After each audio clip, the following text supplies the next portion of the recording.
अपने को संभालो। लंका निश्चर निकर निवासा, और वहां विभीषण जैसा महाभागवत हुआ।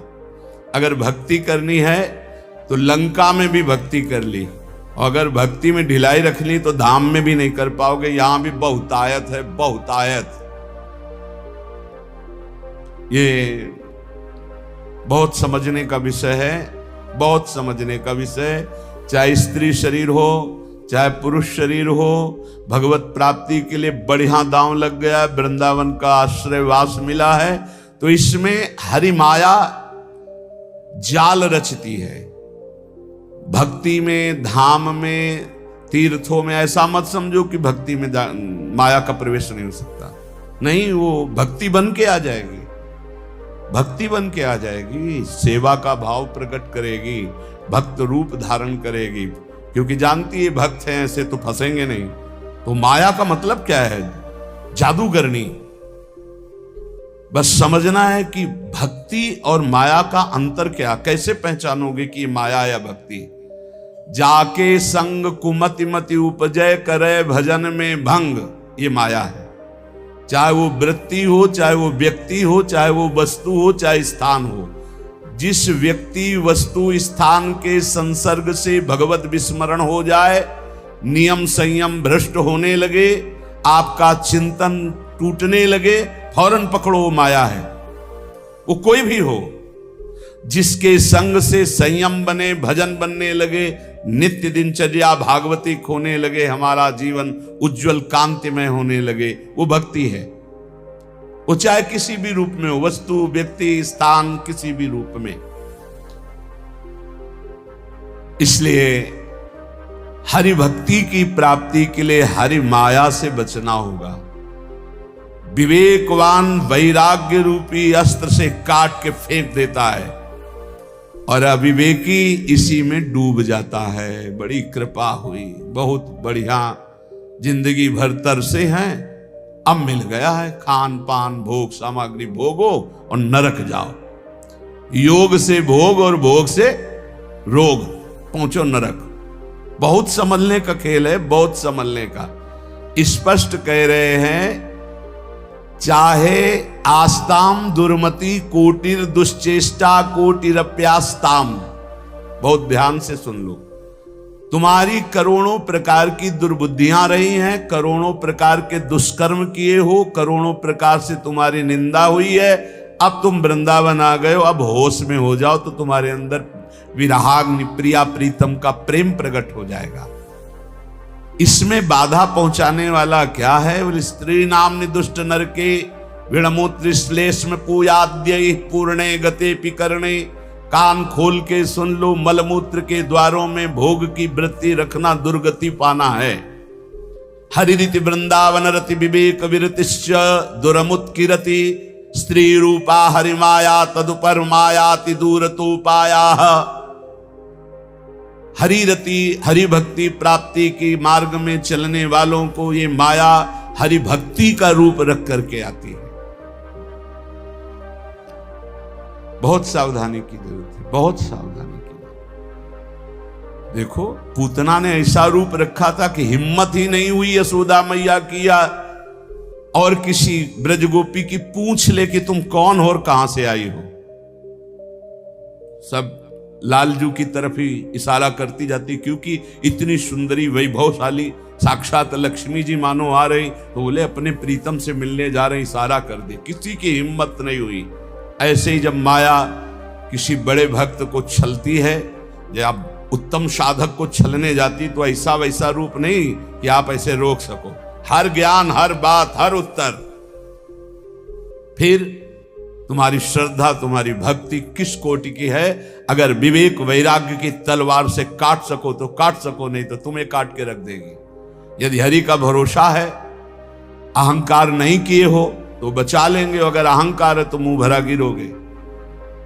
देवर्षि नारद जैसे महाभागवतों को भी परास्त करने की सामर्थ्य ये हरि माया रखती है। शिव विरंचिका मोहई को है पुराण, अस जिय जान भजी माया पति भगवान। जो ज्ञानिन कर चित अपरई, बरियाई विमोह बस करई, अज्ञानिन की तो कौन बात। इसलिए उत्तम कुरुते योषिदत दृष्ट्यैव दुष्ट मदिरेव अतिवन वसति रसक्या हा वृंदारण्य किन्नु में भविता। जब कोई भोग दृष्टि से किसी माता बहन को देखता है तो मदिरा में उतना नशा नहीं, इतना उसकी बुद्धि भ्रष्ट हो जाती इस दृष्टि मात्र से। इसलिए गोस्वामी तुलसीदास जी ने कहा है, जो चाहे आपन कल्याणा सुजस सुमत शुभ गति शुभ नाना सो परनार लीलार गोसाई तजौ चौथ के चंद्र की नाई। जैसे चौथ के चंद्रमा को देखने से कलंक लगता है, ऐसे ही किसी भी माता बहन की तरफ काम दृष्टि से देखोगे मरोगे, मरोगे। मरना परमार्थ से भ्रष्ट हो जाओगे, होश में हो जाए। ये जब बहुत तिरछी चितवन से माताओं बहनों की तरफ जो देखते हैं तो लगता है तुम समझते हो हम बड़े वीर हैं, बड़ी चतुराई से देख रहे हैं। अरे अपने नाश का रास्ता पुष्ट कर रहे हो, उनका कुछ नहीं बिगाड़ पाओगे। वो हरि माया बलवंत भवानी, वो इतने बल से युक्त है, तुम्हारा ये चितवन और मुस्कान सब तुम्हारे लिए ही नरक का द्वार बन जाएगी। इसलिए होश। अरे आए हो अपना काम बनाने की, काम बिगाड़ने आए हो? जहां काम बन रहा है वहीं काम बिगाड़ने आए हो तो तुम्हें विश्व में कहां ठोर मिलेगी? धाम में सत्संग में तुम इधर उधर ताक झांक करोगे। अरे तुम्हें धिक्कार है, दुनिया में ताक झांक करते हो, यहां तो अपनी तरफ झांक लो, यहां तो अपने अंदर झांको कि तुम क्या हो। वही बहिर्मुख वृत्ति, वही। अरे जिसको तुम भोगने की दृष्टि से देख रहे हो, जगत भोगता है उसके अंदर, वो देख रहा है तुम्हारा सर्वनाश कर देगा, ऐसी जगह गिराएगा जहां उठने के लायक नहीं रहोगे। हमारी बातें थोड़ी कड़वी लगेंगी, समझ लो। हमसे हजारों गलतियां हुई, हजारों गलतियां हो सकती, लेकिन कहां हुई ये तो ध्यान रखो। धाम में हो, यहां तो थोड़ा दिमाग सही कर लो। कह रहे हैं उन्मत्तमेव कुरुते योषित दृष्टैव। जब हरि माया से आंख मिलाओगे ना, इतने में तो तुम्हारा होश उड़ा देंगे। देख लो इनकी। कह रहे उन्मत्तमेव कुरुते योषित दृष्टैव। भगवान कह रहे मत देखो उधर, नहीं कहते हम बड़े सूरवीर हम देख रहे हैं, तो उनके पास बाण क्या है? जा देखो, अब जाओ बैठोगे ध्यान में, वही मुस्कुराहट आएगी। बहुत सावधान। शास्त्रवेत्ता जो महापुरुष कहते हैं, तो क्या श्रीपाद ने देखा है क्या? संत जन जो कहते हैं, अभी अब प्रक्रिया नहीं पता है, मन को जोड़ दिया तो जैसा तुम्हारे मन में चल रहा है वैसे ही पूरी अपने मन की बात कहते हुए वैसे ही बता देंगे। उन्मत्त में वो कुरते योषित दृष्टि दुष्ट मदिरेव। ये और कोई नहीं है, वही मोहिनी ठाकुर है जिसके तुम दास बनने निकले हो, बड़े प्रवीण बनते हो। वो कहते हैं संभाल के रखो दृष्टि। कैसे संभालो? बोले यो माम पश्यति सर्वत्र सर्वम च मयि पश्यति तस्याहम न प्रणश्यामि सच में न प्रणश्यति। ऐ मेरे साधक, ऐ मेरे दास, मेरे स्वरूप को देखो। एक भी देवता मोहिनी ठाकुर से मोहित नहीं हुआ था, क्योंकि पता था मेरा ठाकुर है। जब किसी माई दाई बहन को देखो तो उसके चरणों की तरफ देखो। गोरे गोरे चरणारविंद मेरी प्रियाजू के, मेरी प्रियाजू की सखियों के बलिहारी है प्रभु। और अगर तुम सूरवीर बन के आंख में आंख मिलाए तो कह रहे उन्मत्त में वो कुरते योषित दृष्टैव दुष्ट मदिरेव। आपकी बात क्या है? हम एक महात्मा की बात बता रहे हैं। इतना भजन कर रहे थे कि शरीर की सुधि नहीं थी, पूरे शरीर में दीमक लग गई थी। शरीर है ये दिखाई नहीं दे रहा था, केवल आंखें बीच बीच में खोल लेते थे तो दीमक झड़ जाती थी। च्यवन ऋषि, उनका नाम च्यवन ऋषि था। बहुत समय हो गया, प्रसंग नहीं पड़े। तो एक राजा की राजकुमारी अपनी सखियों के साथ उधर से निकली। तेजोमयी आंखें ऐसे ज्योतिर्मयी चमक रही थी। उनका ये बहुत चमकती हुई क्या है ये? और ऊपर से सब दीमक लगी हुई थी। तो ऐसे एक कांटा टाइप लिया ऐसे तिनका और ऐसे ऐसे मारा तो उनसे रक्त निकलने लगा। अब वो तो कांप गई कि रक्त कैसे निकला।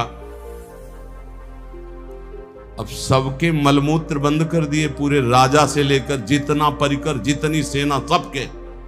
च्यवन ऋषि ने। हाहाकार मच गया। तो उनमें कुछ विद्वान लोग भी साथ थे। उन्होंने कहा किसी ब्रह्म ऋषि का अपराध है। ढूंढा गया अपराधी कौन है, यहां वन में किसी ऋषि का अपराध। तो राजकुमारी ने कहा कि अगर कोई ऐसी बात है तो मेरे द्वारा अपराध शायद बना है। एक दीमक का पिंड जैसा था, उससे 2 ज्योति जगमगा रही थी और हमने उसमें तो उससे रक्त सारे बोले च्यवन ऋषि का ये पूरा क्षेत्र है, कहीं ऐसा तो नहीं किया च्यवन ऋषि को तुमने। चलो आगे गाय और ब्राह्मण करके च्यवन ऋषि से बंधना है। महाराज सबकी लघु शंका सोच खोल दो, बंद कर दिए सबके। अब कितनी देर भाई, 6 घंटे 8 घंटे हम सबके। महाराज शर्त कैसे खुलेगी आप बस बताओ। शर्त सुकन्या, राजकुमारी का नाम सुकन्या, सुकन्या दे दो। राजकुमारी से कहा अब राजकुमारी ना कैसे, अपराध तुमने किया ऋषि की सेवा में, तुम्हें उन्मत्तमेव कुरुते योषित दृष्टैव दुष्ट मदिरैव। जाओ सबके लघु शंका सोच खुल जाए, जाओ अब सब यहां से। वो तपस्या के द्वारा महल वैभव और अपना स्वरूप प्रकाशित किया, देवराज इंद्र के पास भी नहीं। तपस्या का प्रयोग कहां होने लगा, कहां गया तपस्या का माया। ऐसे ही महाराज हमारे पड़ोसी सौभरी जी महाराज, सिवार लग गई थी शरीर में और यमुना जी में समाधि। मछली को देखा खेलते हुए, मैथुन करते हुए। देख लो मोबाइल देखने वालों, जब मैथुन मछली का देखा तो महाराज को लगा कि है कोई सुख। बताओ अभी तक जल में हजारों वर्ष समाधि लगाने वाले महात्मा ब्रह्म सुख का वो अनुभव और मछली के मैथुन सुख को देखकर सोचा अब तो इस सुख का अनुभव करेंगे। तो अब सामर्थ्यशाली महात्मा कहां जाए, तो छोटे मोटे घर गृहस्थी के पास थोड़ी गए, चक्रवर्ती सम्राट राजाधिराज मानधाता के पास। दुर्गंध आ रही थी मछली किसी शरीर से, सिवार पानी के अंदर की, हड्डी हड्डी थी, गाल चपके हुए, आंखें तेजोमयी, देख के डर जाए आदमी। महाराज तो मानधाता बहुत बड़े प्रतापी राजा हुए हैं। महाराज आज्ञा कीजिए। बोले विवाह करना चाहता हूं। बोले आदेश कीजिए, किससे कराए? बोले आपकी राजकुमारी से।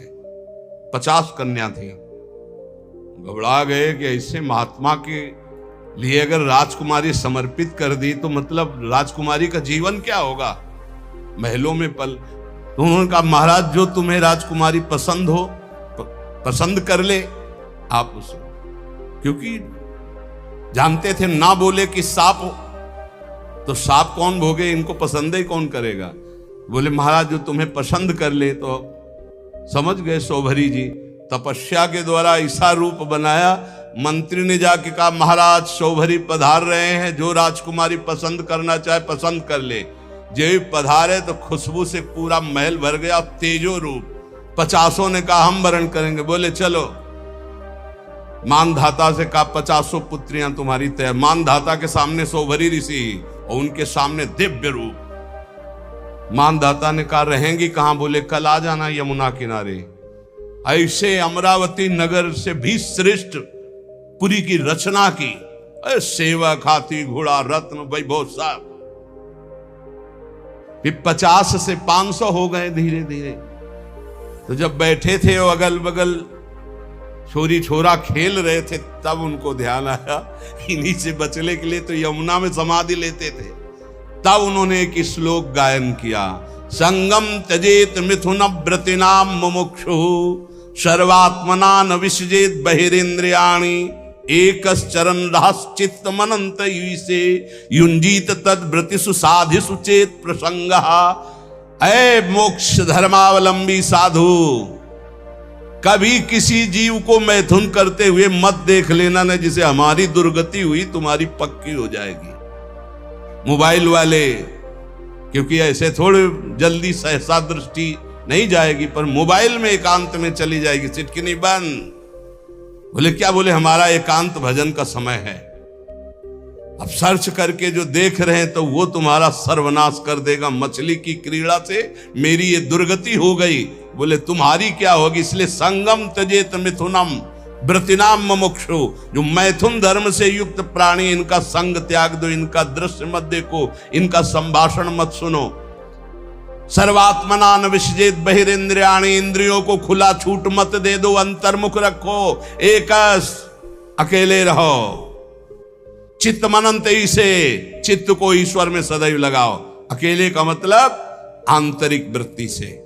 गुफा में भी प्रपंची बहुत समाज में ही रहता है, और प्रपंच में रहता हुआ साधक भी अकेला रहता है। सदैव चित्त को अपने इष्ट में लगाते रहो, किसी का संग न करो, और संग करो तो किनका?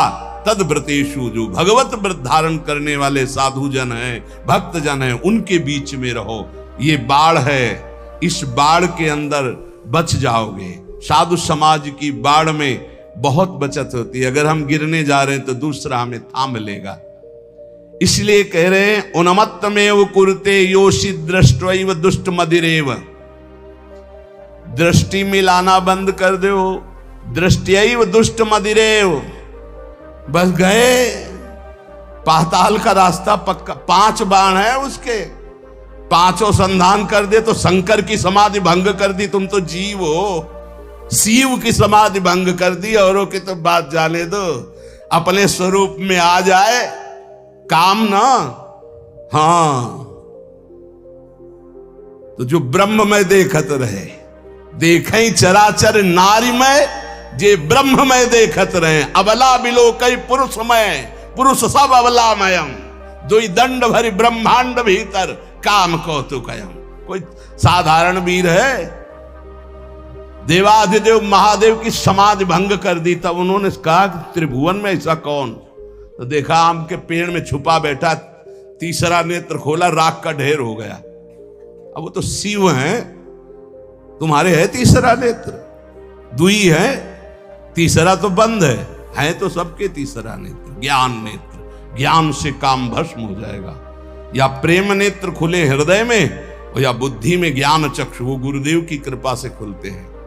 अज्ञानतिमिरान्धस्य ज्ञानांजन शलाकया चक्षुरुन्मीलितम मेन तस्मै श्री गुरुवे नमः। ए भाई, मान लो ऐसे बात करो जब बात करना हो। ये बहुत ही सावधानी की प्रार्थना कर रहा हूं। निज अनुभव ये कहूं खगेशा, पक्का जरा सी भी चूक हुई तो जीवन भर पछताना पड़ेगा। ये ऐसा घाव है, ये ऐसा दलदल है, ये ऐसी फिसलन है, ये ऐसी डूबन है जिससे निकल पाना मुश्किल है। मुस्कुराहट तो जिंदगी की खो जाएगी। जो आनंद की मुस्कुराहट के लिए निकले हो, नष्ट हो जाओगे। इसलिए इसे सौभाग्य मत समझना कि बड़े भाग मानुष तन पावा, और मिल गया सौभाग्य। ऐसे सिखाता है मन। जिंदगी हो गई, सुख नहीं मिला, हे प्रभु तुम कहां हो? ये तो ढूंढते ढूंढते थक गया, लेकिन अब सुख मिला है। माया बहा ले जाएगी। आओ प्यारे, इधर आओ, कहां हमारे पाले में आओ। कहां निकले जा रहे हो हरि की तरफ? इधर आओ। अम्मा अब तो हरि की तरफ जाने दो। अच्छा तो जाओ। अम्मा जननी सम जानही पर नारी। जाओ जाओ जाओ। अम्मा तो बच गए, और अम्मा के सिवा और कुछ देखा तो मारे जाओगे। सब में मात्र भाव, जैसे अपनी सगी अम्मा को ऐसे देखो चरणों की तरफ। अतिवन सती रसज्ञा हा वृंदारण्य किन्नु में भविता। वृंदावन वास करना इसीलिए बहुत कठिन है। वृंदावन अब क्या उपाय हो सकता है जिसकी दृष्टि खराब हो गई है? संभल जाओ, सत्संग है, संभल जाओ। बहुत खतरनाक खेल है, इससे ज्यादा खतरनाक खेल नहीं। हाथ जोड़ के, मुस्कुरा के, प्रणाम करके प्रणाम करवा देंगी, ऐसी प्रबल माया है। हाथ जोड़ना पड़ेगा, घुटने टेकना पड़ेगा, रोना पड़ेगा, फिर भी क्षमा नहीं होगी। माया आती कैसे जानते हो? झुक के। और जाति कैसे? रौंद के। ये शब्द याद रखो। सौभाग्य मत मान लेना। बड़े भाग मानुष तन पावा, सुर दुर्लभ सदग्रंथन गावा, साधन धाम मोक्ष कर द्वारा, साधन धाम मोक्ष कर द्वारा। अति दुर्वारा इंद्रिय वैरिण आमर्दयन्ति सततम माम, बद्ध्वा बद्ध्वात्यार्ति दकारायाम हा हरे परित्राही। ये पीड़ा देने वाली दुष्ट इंद्रियां कारागार की तरह मुझे बंदी बनाना चाहती हैं। ऐसा ही है। सब कोई देख लो अपनी अपनी इंद्रियों को। ये दुर्दांत दुश्मन इंद्रियां निरंतर पीड़ा देते हुए मुझे बंदी बनाना चाहती भोगों में। नहीं, हा हरे परित्राही त्राहि माम, ऐसे बचा जाता है। हे हरि मुझे बचा लो, मुझे इंद्रियां फंसा रही, मुझे फंसा रही। कंदर्प शविष विषखैर निरवधिमं दह्यमानस्य। शिकारी वीणा वादन करता है हरिण पहले बुलाने, इतना मधुर वीणा वादन साधु बन के बजाता है। हिरन बेचारे नजदीक आ जाते हैं, पास में ही धनुष बाण मारा खींच के, वही ढेर हो गया। कंदर्प शविष विषखैर, ये शरीर है वीणा का, कामदेव की वीणा वादन का शरीर का आकर्षण करके, और निरवधिमं दह्यमानस्य विषखैर, काम बाण का संधान किया, ढेर कर दिया। बड़े बड़ों को इतिहास साक्षी है। इसलिए पहले वीणा वादन से ही बचे। शरीराकर्षण होने लगे तो त्राहिमाम, भागो भागो। अगर आपको अपना सुंदर बनाना है तो परम सुंदर श्री हरि का ध्यान करो, प्रियाजू का ध्यान करो, संयम से रहो, तब तो समझ। अच्छा, हमारी सुंदरता तभी काम की जब सुंदर शिरोमणि प्रभु हमें स्वीकार कर ले। ये मरण धर्मा शरीर दीजेंगे तो क्या करेंगे? क्या करेंगे? क्या दे देंगे मरण धर्मा? इसलिए अति दुर्वारा इंद्रिय वैरिण आमर्दयन्ति सततम माम। गौर से देखो तो प्रभु दिखाई देने चाहिए, अन्यथा कुछ नहीं है इनमें। कौन सा सुंदर रूप है? कहां सुंदरता है? कहां सुंदरता रह गई है? बहुत विचित्र स्वभाव। आज जो हमारे समाज का स्वरूप बिगड़ता चला जा रहा है, बुरा जरूर लगेगा, लेकिन बाबा जी हैं, अगर हमारी बात नहीं तुम्हें समझ में आएगी तो तुम्हारी हिम्मत नहीं कि कोई कहे, इसीलिए हिम्मत से कह रहे हैं। ए भाई, ये अंग प्रत्यंग ढकने के लिए है, अंग प्रत्यंग ढकने के लिए। इनकी पवित्रता, इनकी उज्जवलता, इसको आप बिखेरो मत। आपका चरित्र महान तो आपका जीवन महान हो जाएगा। इससे आप महान नहीं बन जाओगे, इससे महान नहीं बन जाओगे। नहीं, जितना पवित्रता, गांव के बड़े बूढ़े से, अब हमें तो पता नहीं, लेकिन हम अपने सामने देखा है इतना तुरंत हो गया। बूढ़ी बूढ़ी का पानी लाना, घर में घुसेंगे तो ऐसे पूरा घर सावधान, एकदम ऐसे। बड़े बुजुर्ग, मर्यादाएं थी, पवित्रता थी, उसी का परिणाम राष्ट्र भक्त, भगवत भक्त, प्रेमी संतानें होती थी, चाहे बच्चा हो चाहे बच्ची हो, एक से एक उज्जवल कीर्ति वाले। आज बच्चा बच्ची ऐसे हो रहे हैं, अपने माता पिता को पीट रहे हैं, अपमानित कर रहे हैं, मनमानी आचरण कर रहे हैं, और कह दो तो ऊपर से अंकुश आ जाए। तुम होते कौन हो कहने वाले? कौन होते हो कहने वाले? कोई किसी को कह नहीं सकता। नहीं, हम इसलिए कह सकते हैं कि हम शास्त्र, संत, गुरुजन, इनका अधिकार है समाज पर, और समाज का इनके ऊपर अधिकार है। अगर हम गलत हैं तो पूरा समाज विरोध कर सकते हो, और अगर तुम गलत हो तो हम पूरे समाज का विरोध कर सकते हैं। धर्म के मार्ग का उपदेश करने वाला धर्मेश, जो धर्म गुरु पर बैठा हुआ या उपदेश करता, अगर गलत है तो पूरा समाज उसका विरोध करने का अधिकार रखती है, और अगर वो समाज को सुधारने के लिए तो पूरे समाज का विरोध करने का अधिकार रखता है। ऐसा नहीं कि 10,000 एक पक्ष में हो गलत मार्ग में, तो वो अकेला ब्रह्म ऋषि 10,000 का विरोध कर सकता है। धर्म शास्त्र ऐसा आदेश करता है। आप विचार करके देखो, भगवान श्री राम जी को आदेश हुआ, तापस वेश विशेष उदासी, 14 वर्ष राम वनवासी, भगवान नंगे पैर सारी, कैसी मर्यादा से सिया जी को जहां नाव पे चढ़ाना है तो सिय चढ़ाई चढ़े रघुराई। आगे जानकी हर व्यवस्था, हर सोच, थोड़ी सी चूक जानकी जी की तरफ से लीला विस्तार के लिए लक्ष्मण जी को उपस्थित वचन दिला के गए थे कि एक क्षण के लिए जनक नंदिनी को अकेला मत छोड़ना, पर जानकी जी ने जाओ, राम जी संकट में, दोनों उनका काल के भी महाकाल का संकट कौन, माता आप ऐसे वचन मत बोलो। तो उनका आप मुझे समझ में आ रहा है भगवान कोई लीला करना, ऐसे रेखा खींची और कहा मां इस रेखा को क्रॉस मत करना, इस रेखा को किसी की सामर्थ्य नहीं त्रिभुवन में कि क्रॉस करके आपको छू ले, लेकिन लक्ष्मण रेखा को पार हर समय। आप इन बातों पर ध्यान दीजिए, रामचरितमानस की कैसी पोशाक होनी चाहिए, कैसी व्यवस्था होनी चाहिए, कैसी चाल ढाल होनी चाहिए, हमारा जीवन कैसे मंगलमय हो सकता है। उस पवित्रता का ही प्रभाव था कि इतना त्रिभुवन को भयभीत कर देने वाला रावण जानकी जी के सामने नेत्र नहीं मिला सकता था, और अशोक वाटिका में जाके रखा, बार बार मनाता रहा, और जब उठाया था तो ऐसे नहीं उठाया था, सीता चरण बंदी सुख माना। हे जगत जननी, मैं जानता हूं यद्यपि मैं जो कृत्य कर रहा हूं अपने विनाश के लिए, अपने मंगल के लिए कर रहा हूं, पर मैं जानता हूं कि आप कौन हैं, इसलिए मेरा प्रणाम स्वीकार करें। और जब तक आप लंका नहीं पहुंचती तब तक हम असुरों का उद्धार होगा ही नहीं, इसलिए हम अपने उद्धार के लिए आपको ले जा रहे हैं। और ले जाकर के अशोक वाटिका में रखा था, ना कि जहां महल में और रानियां थी वहां भी रख सकता था, लेकिन नहीं, शुद्ध अशोक वाटिका में, और राक्षसियों का पहरा।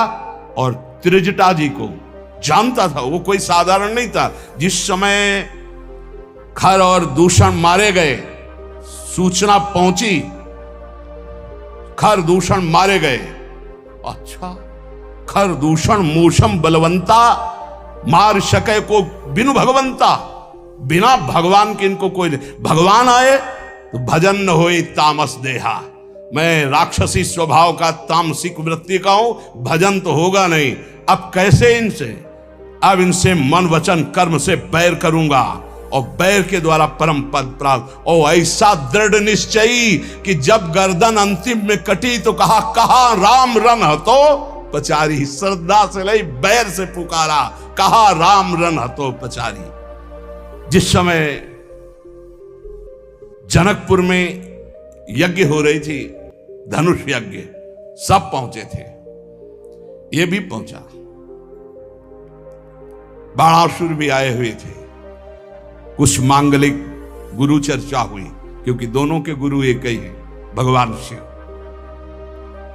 कहा आप भी तो धनुष उठाने आए, बोले नहीं, इस धनुष उठाने में कौन सी बात है, जब 20 बार कैलाश सहित भगवान शिव और पार्वती को उठा लिया तो उनका ये धनुष है। मैं धनुष उठाने नहीं आया, मैं धनुष उठाने वाले को निमंत्रण देने आया। बोले कौन है यहां धनुष उठाने वाला? बोले पहले भगवान श्री राम जब विश्वामित्र जी के साथ पधारे, रावण ने दृष्टि मिलाई और कहा ये नेह निमंत्रण नहीं दे रहा हूं, ये बैर निमंत्रण दे रहा हूं। ये धनुष आप ही भंग करेंगे, सीता जी आपको ही मिलेंगी, लेकिन मैं सीता का अपहरण करूंगा और तुम्हें रुलाऊंगा।